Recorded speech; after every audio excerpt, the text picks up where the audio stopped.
नमस्कार, आप देख रहे हैं डेली दर्पण और मैं हूं आपके साथ ममता दुबे। चलिए रुक करते हैं खबर की तरफ। एक शांत गांव, एक सम्मानित पत्रकार के परिवार और अचानक 3 निर्मम हत्याएं। क्या यह सिर्फ जमीनी विवाद था या इसके पीछे छिपी है कोई गहरी साजिश?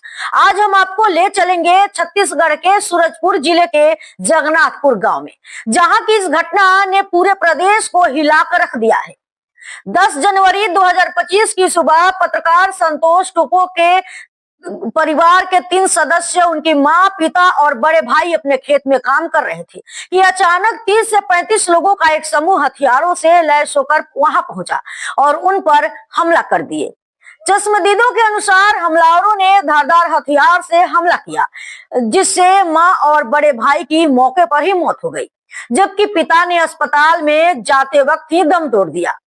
वैसे जमीनी विवाद कोई नया नहीं था। सालों से चल रहे इस विवाद में हाल ही में कोर्ट ने संतोष के परिवार के पक्ष में फैसला सुनाया था। लेकिन क्या यह न्याय उनके परिवार के लिए मौत का कारण बना? सोचिए, एक परिवार जिसने कानूनी लड़ाई जीतकर अपनी जमीन वापस पाई, अब उसी जमीन पर खून से लथपथ उनकी लाश पड़ी है। क्या न्याय की यही कीमत होती है? घटना के बाद पुलिस ने लगभग 7 आरोपियों को हिरासत में लिया है और उनसे पूछताछ जारी है, लेकिन क्या यह उनको न्याय दिला पाएगी? गांव में फैली दहशत और आक्रोश के बीच क्या यह मामला सिर्फ भूमि विवाद तक सीमित है या इसके पीछे छिपा है कोई और राज? वैसे कत्ल की इस वारदात के बाद पूरे इलाके में सनसनी मच गई है। मृतकों में पत्रकार संतोष के माता, पिता और भाई शामिल है।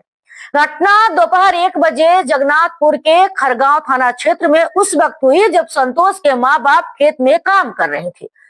पुलिस के अनुसार संतोष के परिवार उनके रिश्तेदारों के बीच संपत्ति को लेकर काफी लंबे वक्त से विवाद चल रहा था। शनिवार को खेत में किसी बात को लेकर हुए विवाद के बाद ही झगड़ा खूनी संघर्ष में बदल गया, जिसके बाद संतोष के चाचा ने उनके माँ बाप पर धारदार हथियार से हमला कर दिया। इस हमले में संतोष के माँ बाप की मौके पर ही मौत हो गई। पुलिस ने बताया कि आरोपियों ने टोपे के परिवार पर कुल्हाड़ी और लाठ और इसके बाद दूसरे पक्ष ने कुल्हाड़ी और लाठी से हमला कर दिया।